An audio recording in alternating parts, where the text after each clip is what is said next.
Welcome to Inside Athletic Training, a podcast from the Professional Baseball Athletic Trainers Society, where Major League and Minor League athletic trainers share insight into athletic training at the highest level.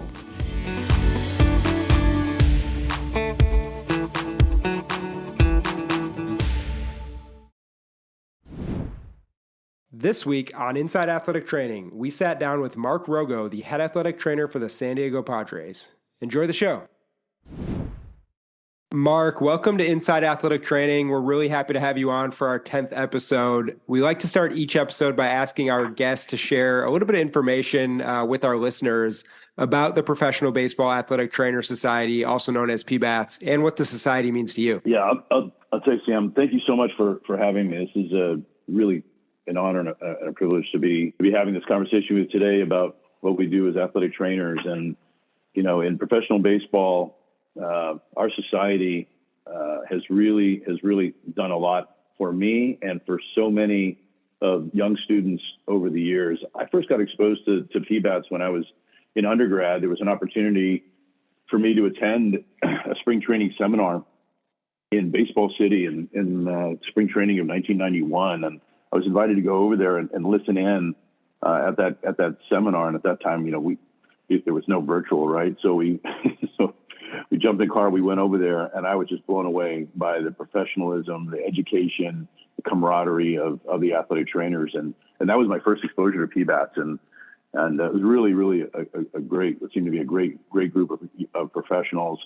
And now that I've been a part of the society for many years, you know, it's really been a blessing to have the opportunity to still stay connected with students, to our community through fundraising events.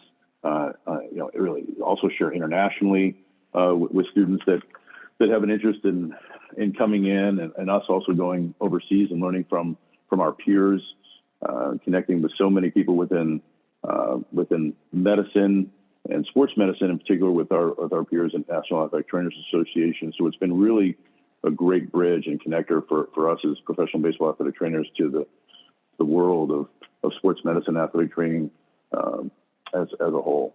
So it's been a great to be a part of this society. Yeah, and Mark, you're currently the head athletic trainer with the San Diego Padres organization, and we'll get into your job and career path in a bit. But first, I'd love to learn more about your background and what paths led you to where you are today. So if you don't mind sharing a bit with our listeners, you know, where are you from? Were you an athlete growing up? And also where you found your passion for athletic training? Yeah, Sam, I think it started when I was a young kid. My mother had bought me, I think it was 4 or 5 years old, had bought me a Grey's Anatomy coloring book. And that's really where it started, honestly. Like, I spent hours and hours in that book learning all about muscles and bones and tendons and coloring, you know, and then I had a lot of questions about the human body. My mother at the time, she was a medical technologist. And so that really probably sparked my interest in anatomy and the understanding of function of the human body, how it moves, what happens when it gets injured. And that, you know, really presented me with an awful lot of questions, and thought, hey, I'm going to go get into medicine, whether it's being a doctor or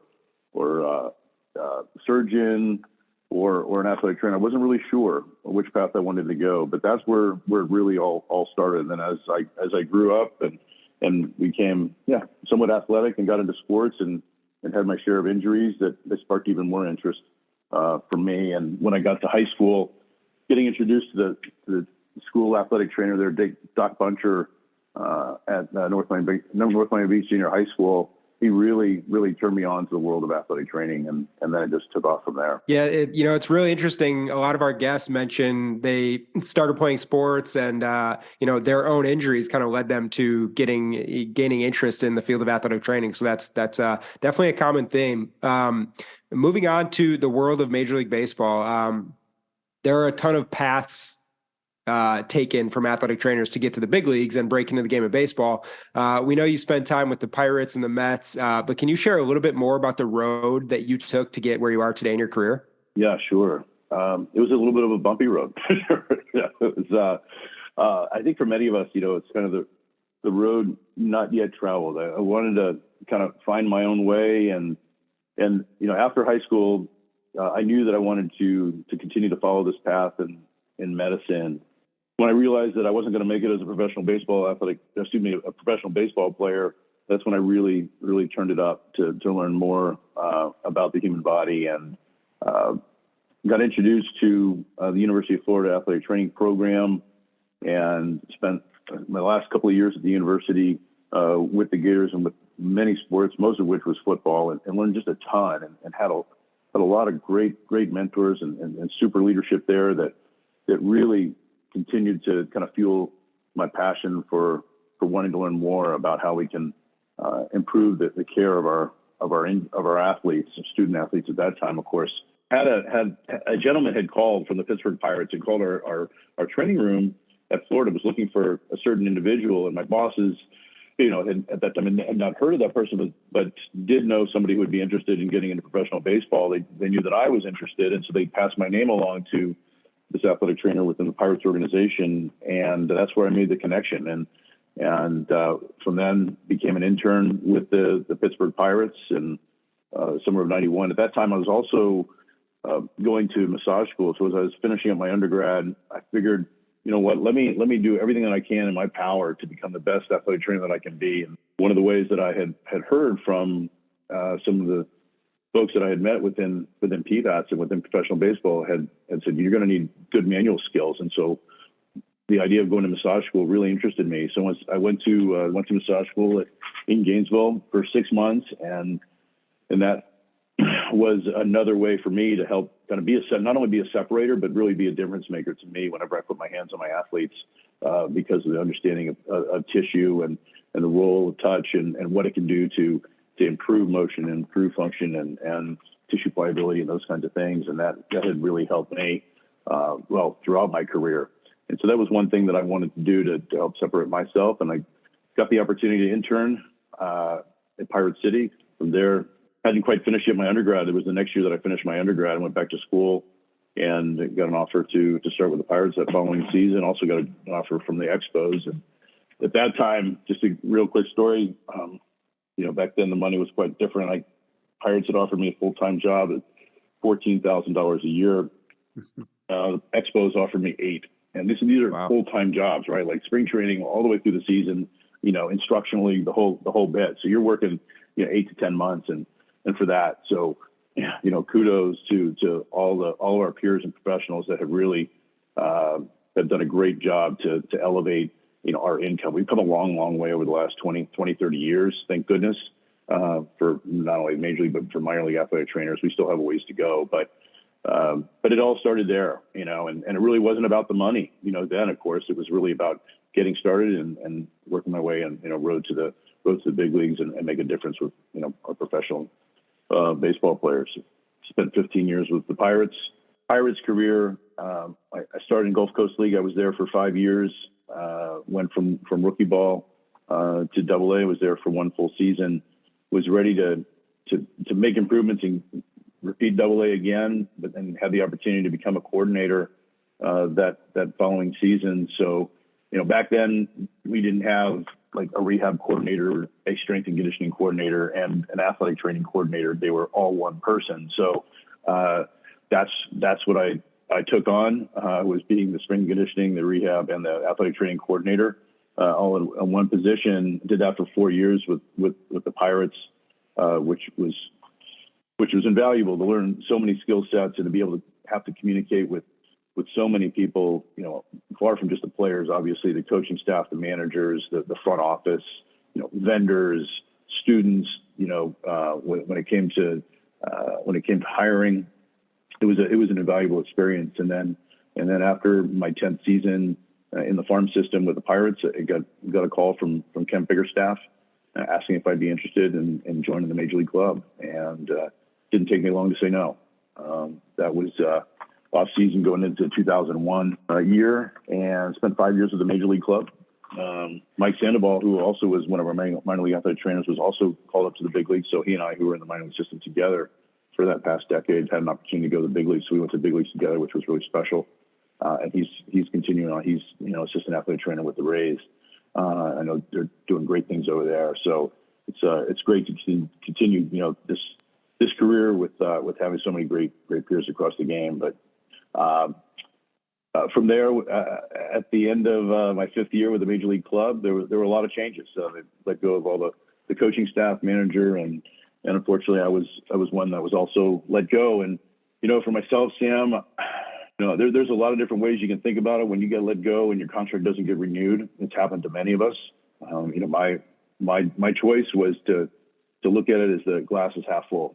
This opportunity, although the door closed, another one was going to open, and it didn't take me long before I got on with another organization. But I decided, this was definitely not going to defeat me. I was going to be better because of it, and had an awesome opportunity to go with the Mets, and it was a great decision to go over there. I was there with them as their athletic training medical coordinator for 5 years, and made some great connections, and still to this day have some phenomenal relationships with many of the people in that organization, and think very highly of them and what they've done for me. And it was just a great time in that organization to share what I had learned. And from there, from the Mets, I had an opportunity to leave the game and work with Naval Special Warfare in Coronado, which is a whole nother story. So I left the game for 5 years, and then had an opportunity to get back in the game and to work with the Padres, and have been here now for the past this is my 8th season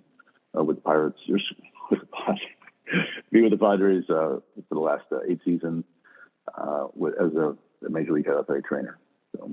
Yeah, that's like you said, the roads are not all straight lines. There's bumps and bruises and ups and downs along the way. But obviously perseverance is huge in this career path. One thing I'd like to touch on a bit more, you mentioned your time away from the game.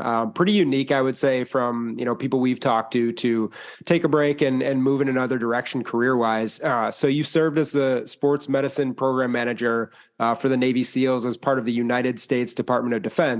Can you share more about that experience, and maybe to start, how you found that opportunity, what the job was like, and things of that nature? Sure, absolutely. When I was a minor league athletic trainer in the Pirates organization, there was another athletic trainer there in the farm system with me. His name is Jason Jadju, and Jason and I worked together for a few years in the farm system, and Jason decided to leave the organization. He had an opportunity to work with Naval Special Warfare with our Navy SEALs in San Diego. At that time, it was a brand new position. It was a contract position, not a civilian position or an active duty position.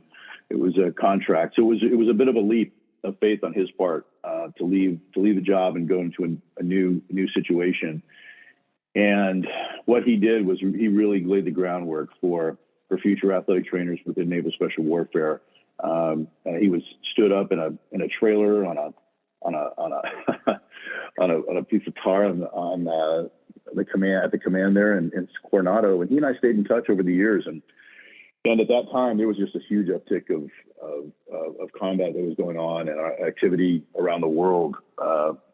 And so he was super, super busy, and he was going to a world, of course, that was very far from professional sports. And he embraced that opportunity to learn. And when I made it to the major leagues with the Pirates in 2001, each of the following 5 years, whenever we'd come to San Diego, we'd go visit Jason over at the command. And it was really remarkable to see the things that he was doing, to meet the people that he was working with, and see a lot of the things that they were doing there at the command. And it was just fascinated by it. You keeping it back in mind, wow, what would it be like to work with this special community and this special group of people? And so he and I stayed in touch, and then he had an opportunity to go to the East Coast and to work with another group of special warriors. And it was a promotion for him. He was leaving San Diego, and he called and said, "Hey, Mark, would you be interested in taking this job on? I've got to go to the East Coast." And I thought about it, and I checked with my boss, my wife, and, hey, is this something we'd be interested in doing? Leave Port St. Lucie, Florida, and going to San Diego? And I said, well, let's take a look at that opportunity. And we decided to give it a leap, and we were blessed to get the opportunity to be offered that position. And at that time, he had elevated that position to a civilian position, so it was better in terms of like benefits and salary and permanency, and so it took that leap, and it was one of the best moves I've ever made. To have the opportunity to serve our country, serve those who defend it, to work with just a real unique population with a tremendous skill set, leadership. I mean, there's just so many things about them that are really unique, and I pinch myself every day when I was over there. And honestly, Sam, never really thought I'd leave. It was that great. Not only that, but as an athletic trainer in professional baseball, you're working weekends, you're working holidays, you're on call pretty much 24/7. It doesn't matter if you're a major league, minor league athletic trainer. You're always on call. Should anything happen to your players, your staff, they're calling you if your front office needs you. So this was actually a step back. I didn't have to worry about that within Naval Special Warfare. It was about orthopedics and orthopedics only. They had their own medical people that took care of all the little things, from dental issues and headaches and stomach pains and things like that. So I just had to focus on injuries. So I didn't have to worry about weekends and that. And so it was getting a piece of my life back. And I was a father of two at the time, and it gave me an opportunity to be a better dad, be a better husband. And so it was a great time in my life to get to San Diego, one of the best cities in the country, and help out our military.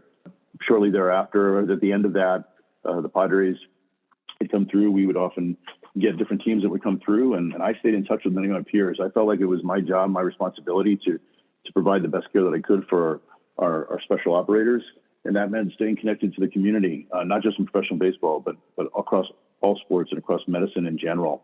And those connections and that networking, in some way, led me to the Padres when they called and asked if I'd be interested in getting the game, and with the amount of sacrifice and the time that it takes to parent your children. I had been 3 at the time.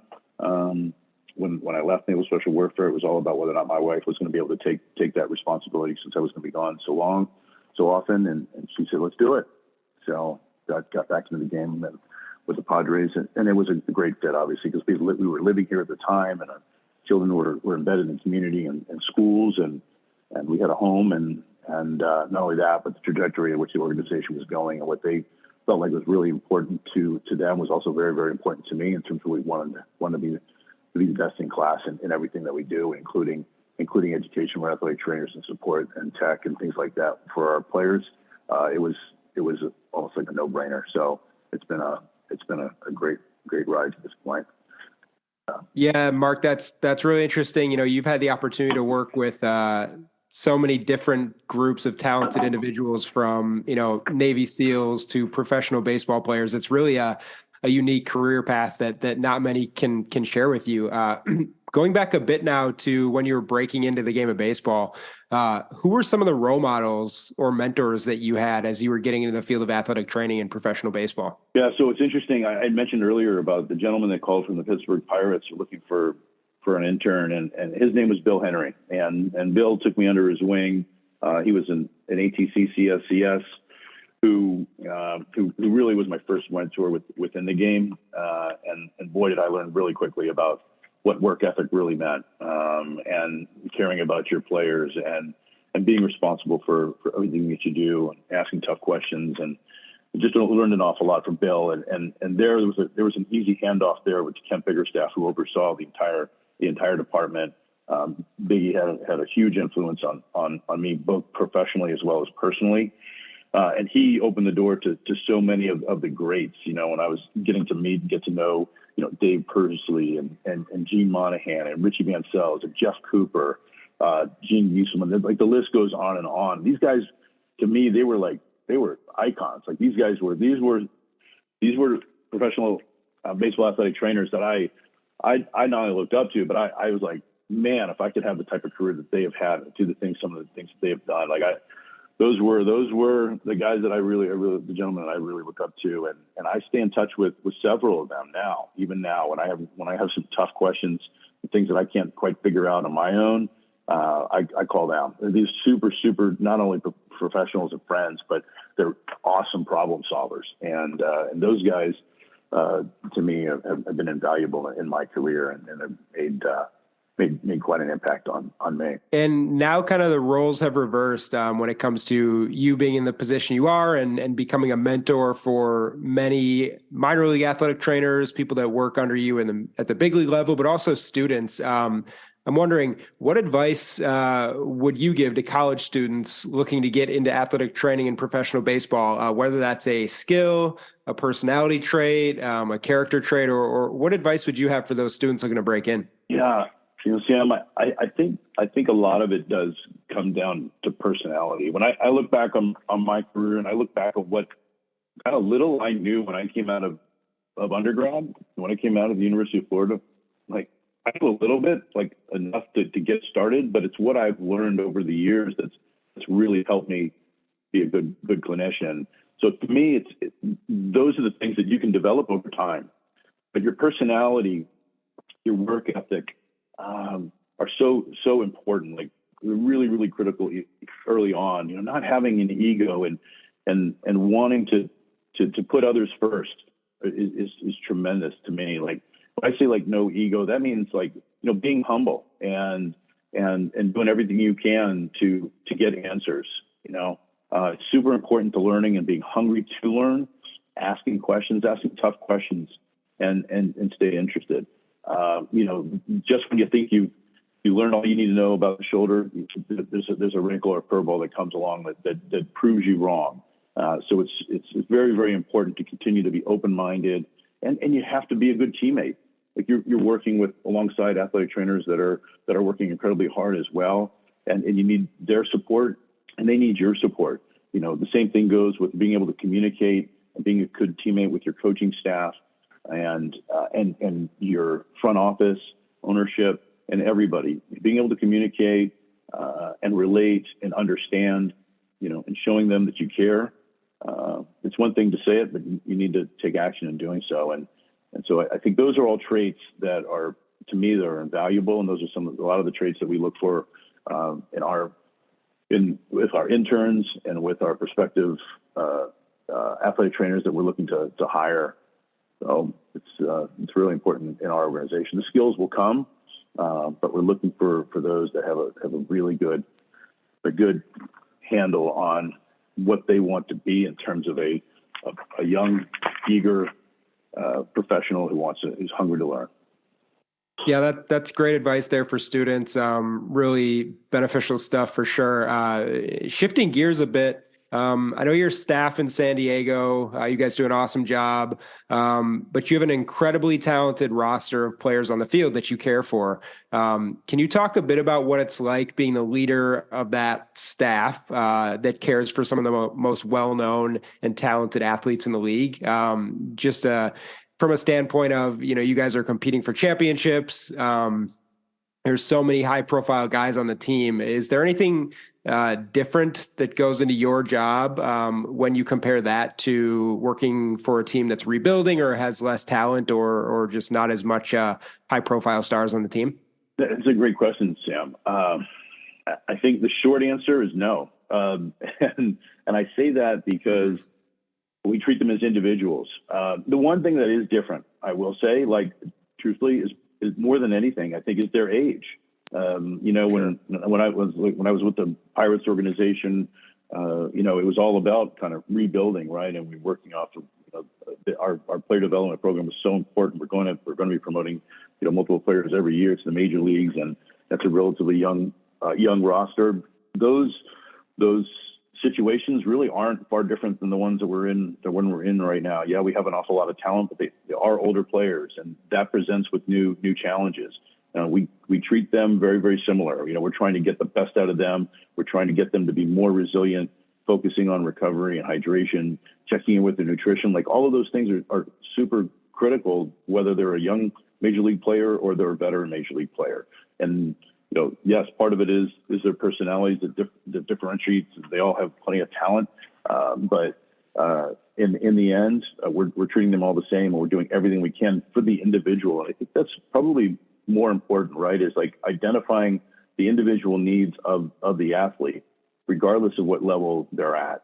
You know, and for us, I mean, I'm blessed with having a tremendous staff here, and we're now going to our fourth season together. So we really run like a top, and the environment that we create here in the training room to get to know our players and invite our players in here to where they know that they're going to get the care that they need whenever they need it, and whether it's in this facility or it's not, and it's late night, they know that we're available. And that, again, Sam, doesn't change. It doesn't change whether it's a young team or it's an older team. We're doing everything we can for our players every single day.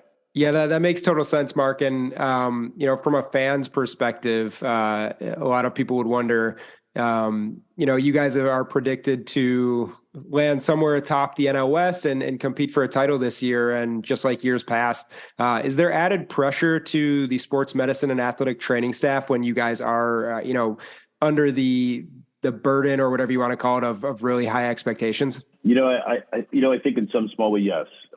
Yes, there are those expectations. I mean, opening day is tomorrow, and there's an awful lot of great expectations here for the city of San Diego and what our team can potentially deliver for San Diego, and what we're going to do this year. So there is a little bit of that extra stress, going into it, that it's super critical that we do everything in our power to keep these players on the field and get them to perform at a high level day in and day out.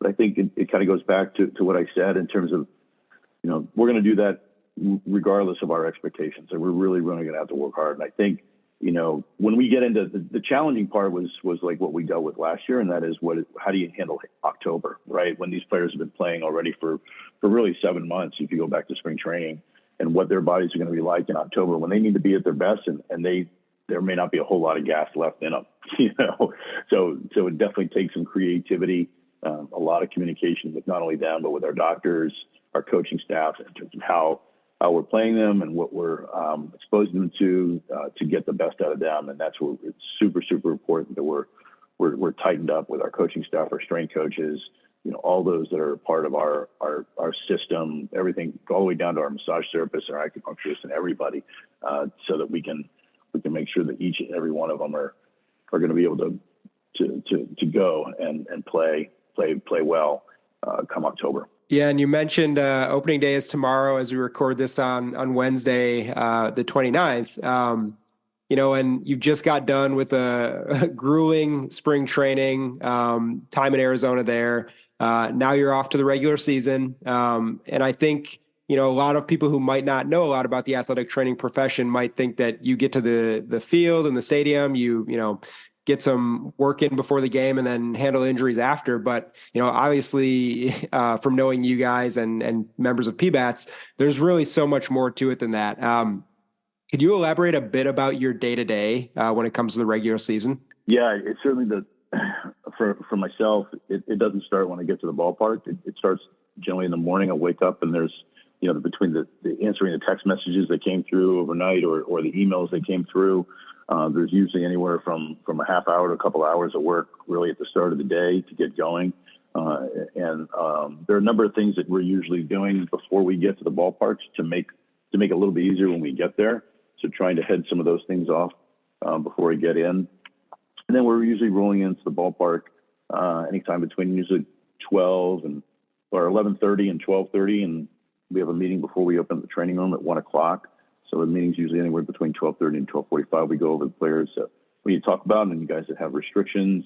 Anyway, we have any concerns, or we're going to change any of our programming with our players. We'll discuss that, and then pass that information on to our coaching staff, our manager, if there's anything we need to keep them up to speed on.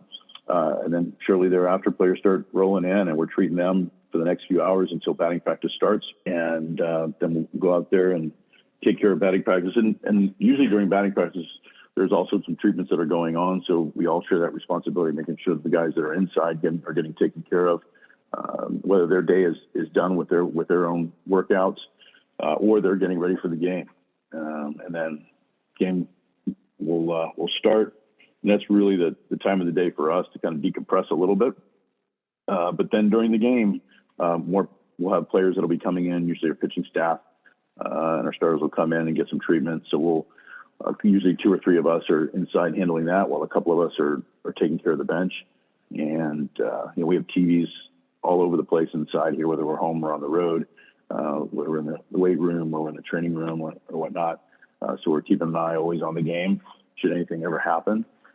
And then once the game is over, usually there's anywhere from like an hour to hour and a half of treatments. And then it's time for some documentation, which will be another maybe half hour, an hour, and conversations with coaches, front office, and time to go home and repeat it all over again the next day. So they were long days, but they definitely go quickly. Yeah, and you mentioned at the end there the conversations and communication you have with coaches, managers, and front office members. Are you involved, in terms of the upstairs and front office, also coaches and managers? Are you involved in conversations pretty much every day with them regarding players and also potential transactions and things of that nature? Yes. Yeah, that's an ongoing conversation.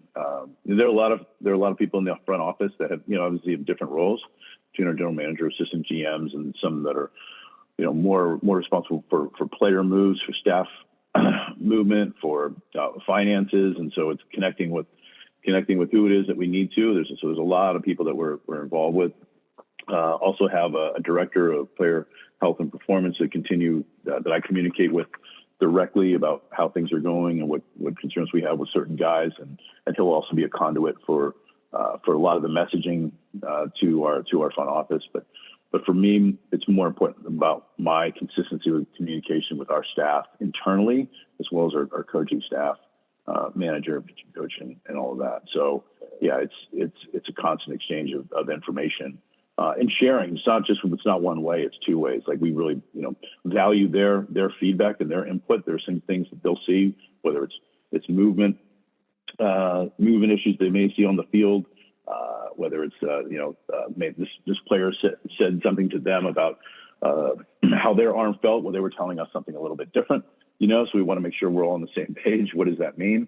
That stiffness, the tightness, the soreness, or discomfort they may be describing. So we want to make sure we're constantly on the same page as often as possible. But it's a two-way street. Like it's definitely important for us if we're going to be successful that this is a flow of information that goes back and forth without any impedance. And I think that's what has really done for us, like really helped us with our success last year. And we're going to continue it this year. One thing I know is we were talking a little bit before too, Sam, one thing I mentioned, like, wins don't come easy in this game, and you value every single win. You never know what's going to happen come the end of the season with the team. Everything can look great on paper and a lot of expectations, but a lot of things have to happen the right way in order to even have more wins than losses and to get the opportunity to get into the playoffs. So we definitely don't take any game lightly. Each one is super important. If you do the right things every single day, then you look up at the end of the season and you're there. But there's plenty of really good teams that have been great on paper, but there's a lot that has to happen for them to win and for us to win. So I know we all share that sentiment that it's where they say that the baseball guys still need to be looking down on you, and there's still enough luck in this game that you need to make it happen. So. Yeah, of course. And one of those, the key pieces of the winning puzzle that you mentioned is your athletic training staff in San Diego. So I want to give you some time. I know you have some awesome people that you work with. Give you some time to recognize your assistants, physical therapists, really just share some information about your staff there in San Diego. Yeah, I think the saying that you're only as good as the people around you is so true. It's a bit invaluable to have the crew that I have here. And now that we've been, like I mentioned before, that we've been together now going on our fourth season, and I've known these gentlemen for a lot longer than that. So the relationships that we've been building together have been years in the making, and that's been invaluable. It really has. Ben Fraser, Ricky Huerta, my two assistants are phenomenal. I think these guys are both future head athletic trainers, and they do just a tremendous job and are selfless. Our physical therapist, Scott Hacker, has been with me since the first day I started here with the Padres and with the Major League Club, and he's also been just a tremendous asset to the organization, to our players. And Ben's over backwards, and would be a huge miss if he were to ever lose him. He's a tremendous professional and great friend. Atsushi Nakasone is our lead massage therapist. He's also an acupuncturist, does a tremendous job. He's just a great connector with the players and really cares and does everything he can to become better each and every year at his skill set. And Eugene Nanahama is also our massage therapist who travels with us, is also tremendous, and his great skill set and shares with with all the players that come through, and we're just a great team. And that to me is what really makes it go here. And we get great buy-in from our players, from our coaching staff, and the front office that believe in what we're doing. And I'm so appreciative of our staff. That it took a long time to get to this point, and I really appreciate all those that have come before me, like not only within this organization and the other former athletic assistants, and that they're all special and all brought a great skill set. But I am truly appreciative of the hard work that my staff currently does for me. And for me, Sam, like, my job is to get out of their way. Honestly, like, I try to remove as much static as I can so that they can do what they do best. And I try to handle all the other stuff around so that it doesn't take them away from the training room. It doesn't take away their focus on what we need to deliver for our players. And that relationship, I'll just add, with the relationship that we also have with our strength coaches is super critical. And both with Jay Young and Kenny Esquivel, who they do just a great job as well in our weight room. And we rely very heavily on them and their skill set and their eyes and their ears so that we can learn about what's going on with our players on a day-to-day basis and share with each other what we need to do to help get the most out of our players. Yeah, you guys have, some really, really amazing and talented individuals on staff. So it's great to see the work you're doing out there in San Diego. Well, Mark, we really appreciate your time and you joining the show. It's been awesome talking with you and learning more about your background inside and outside of baseball. To wrap up each episode, we like to finish with a quick Q&A segment that we call Extra Bases. So there'll be 4 quick questions, and we'll let you share some insight into your favorite things about athletic training in baseball. So we'll start out at first base.